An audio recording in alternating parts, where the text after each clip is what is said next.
Adluri Laxman Dharmapuri MLA Congress నుంచి ప్రాతినిధ్యం వహిస్తున్నారు. ప్రభుత్వ విప్గా ఉన్నారు. ఇటీవల జరిగిన మంత్రివర్గ విస్తరణలో చోటు సంపాదించుకున్నారు. రాష్ట్ర మంత్రిగా సేవలందిస్తున్నారు. పెద్దపల్లి పార్లమెంట్ నియోజకవర్గంలో ధర్మపురి అసెంబ్లీ సెగ్మెంట్ చాలా కీలకంగా ఉంటుంది.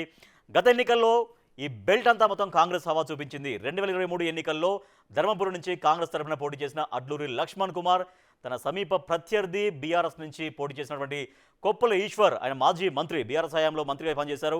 కొప్పుల ఈశ్వర్ పైన గెలుపొందారు. ఎన్ని ఓట్ల మెజారిటీ అంటే 22,039 ఓట్ల మెజారిటీ. ఆయనకు వచ్చినటువంటి ఓటింగ్ షేర్ ఎంత అంటే 50.3% ఓటింగ్ రాబట్టగలిగారు. ఇక తాజా మంత్రివర్గ విస్తరణలో అడ్లూరి లక్ష్మణ్ బెర్త్ సంపాదించుకున్నారు. సో దీంతో ధర్మపురికి ఇంకా మంచి రోజులు వస్తాయి అన్నటువంటి ఆశలు జనంలో కనిపిస్తున్నాయి. మరి ఇప్పుడు ధర్మపురి నియోజకవర్గంలో అడ్లూరి లక్ష్మణ్కు జనాదరణ పెరిగిందా తగ్గిందా, ఆయన పనితీరు ఎలా ఉంది, అక్కడ జనం ఎటువంటి ఒపీనియన్తో ఉన్నారు, బిగ్ టీవీతో చెప్పినటువంటి విషయాలు ఏమున్నాయో, ఒపీనియన్స్ ఏమున్నాయో ఒకసారి మనం ప్లస్ పాయింట్స్ ఏంటో చూద్దాం. ప్లస్ పాయింట్స్ అడ్లూరి లక్ష్మణ్కి సంబంధించి ప్లస్ పాయింట్స్ చూసినాం. సెగ్మెంట్లో చురుగ్గా ఉండడంతో పాజిటివ్ ఇమేజ్, లబ్ధిదారులకు సీఎంఆర్ఎఫ్ చెక్కులు, కళ్యాణ లక్ష్మి చెక్కులు ప్రాపర్గా డిస్ట్రిబ్యూట్ అవుతున్నాయి. ఎలాంటి అవినీతి ఆరోపణలు లేకపోవడం అనేది ప్లస్ పాయింట్స్గా కనిపిస్తూ ఉన్నాయి. నెక్స్ట్, ప్రజాసేవకు అంకితమైన లీడర్గా గుర్తింపు. గతంలో చాలా రోజుల నుంచి ఆయన రాజకీయాల్లో ఉన్నారు. యాక్చువల్గా అనేక సందర్భాల్లో ఆయన అసెంబ్లీకి పోటీ చేశారు, కానీ విజయం సాధించలేకపోయారు. ఫస్ట్ టైం ఎమ్మెల్యేగా గెలుపొందారు. ఆయన సుదీర్ఘ అనుభవాన్ని, అవన్నీ దృష్టిలో పెట్టుకొని, సుదీర్ఘ సేవను దృష్టిలో పెట్టుకొని ఆయన మంత్రి పదవి ఆయన్ని వరించింది. సో ఎమ్మెల్యే తీరుపైన జనంలో పూర్తిగా సంతృప్తిగా కనిపిస్తోంది. సెగ్మెంట్లో పర్యటనలు చేస్తున్నారు, శంకుస్థాపనలు స్పీడప్గానే కావిస్తూ ఉన్నారనేది ప్లస్ పాయింట్స్గా కనిపించాయి. నెక్స్ట్, రోడ్లు, డ్రైనేజీల నిర్మాణాలు కూడా వేగంగానే సాగుతున్నాయి. జనం సౌలభ్యం కోసం అదనపు బస్సులు కూడా ఏర్పాటు చేసే ప్రయత్నం జరిగింది. అడ్లూరికి క్యాడర్ నుంచి మంచి సపోర్ట్ ఉంది అనేది కూడా ప్లస్ పాయింట్స్గా కనిపిస్తున్నాయి. నెక్స్ట్,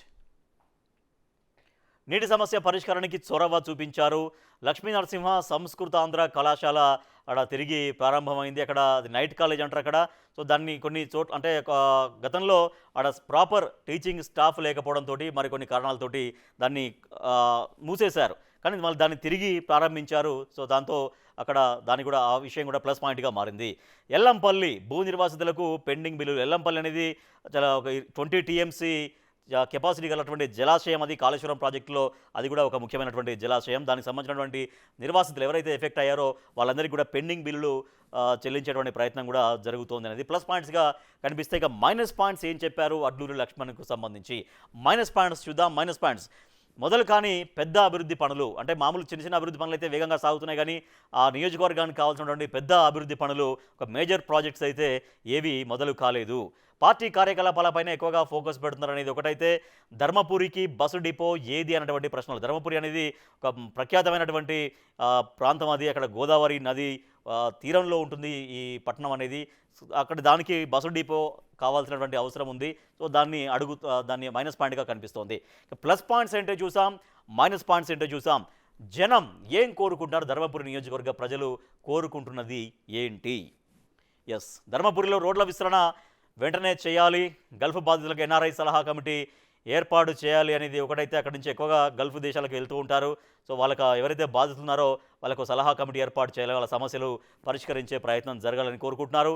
పగిలిన తాగునీటి పైప్ లైన్లు ఎక్కడెక్కడ ఉన్నాయో చూడాల్సినటువంటి అవసరం ఉంటుంది, వాటిని సరి చేయాలి. లేకపోతే దాంతో మురికి నీరు కలిసే ప్రమాదం కూడా ఉంటుంది కాబట్టి. ఎస్, నెక్స్ట్,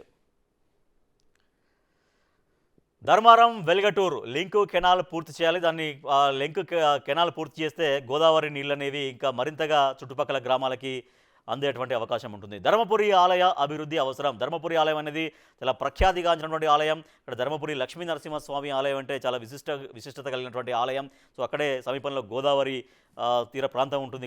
గోదావరి ప్రాంతంలో తీరంలో వెలిసినటువంటి ఆలయం అది. సో దాన్ని అభివృద్ధి చేయాల్సినటువంటి అవసరం ఉంది. పాలిటెక్నిక్, డిగ్రీ కాలేజీ కూడా ఏర్పాటు చేయాలి అనేది అక్కడ చదువుకునే వాళ్ళు కోరుకుంటున్నారు. ఇక జనం కోరుకుంటుంది కూడా ఏంటో చూసాం. ప్లస్ పాయింట్స్ ఏంటో చూసాం, మైనస్ పాయింట్స్ ఏంటో చూసాం. మరి బిగ్ టీవీ ఎక్స్క్లూజివ్గా చేసినటువంటి సర్వేలో ఏం రిజల్ట్ వచ్చింది అడ్లూరి లక్ష్మణ్కి సంబంధించి రిజల్ట్ చూద్దాం. రిజల్ట్ ఎస్, రిజల్ట్ చూస్తున్నాం. స్కోరు అనుకూలం 49%, వ్యతిరేకం 29%, తటస్థం 22%. సో ఈ సమయానికి అనుకూలం అయితే బాగానే కనిపిస్తోంది. సో అనుకూలాన్ని మనం ప్రామాణికంగా తీసుకుంటాం, అదే స్కోర్గా తీసుకుంటాం కాబట్టి ఈ సమయానికి అయితే బాగానే ఉంది. సో మరి ఇప్పుడు కొత్తగా మంత్రి అయ్యారు, కొత్తగా అవకాశం అంటే సరే గతంలో ఎన్ని రోజుల నుంచి రాజకీయాల్లో ఉన్నప్పటికీ కూడా ఎన్నో ఎదురుచూపుల తర్వాత అసెంబ్లీలో అడుగుపెట్టారు. తొలిసారి మంత్రి పదవి వరించింది. సో ధర్మపురి నియోజకవర్గ ప్రజలు చాలా వరకు ఇంకా అభివృద్ధి కోరుకుంటున్నారు. అభివృద్ధి అంతా కూడా ధర్మపురి నియోజకవర్గ ప్రజలకు అందించాల్సినటువంటి అవసరం అడ్లూరు లక్ష్మణ్ పైన ఉంటుంది. సో అడ్లూరి లక్ష్మణ్ ధర్మపురి ఎమ్మెల్యే గారు, ఇది మీ స్కోరు. బిగ్ టీవీ సమగ్రంగా చేసినటువంటి సర్వేలో ధర్మపురి నియోజకవర్గ ప్రజలు చెప్పినటువంటి ఫీడ్బ్యాక్ ఆధారంగా బిగ్ టీవీ మీకు ఇస్తున్న స్కోర్ ఎంత అంటే 49%.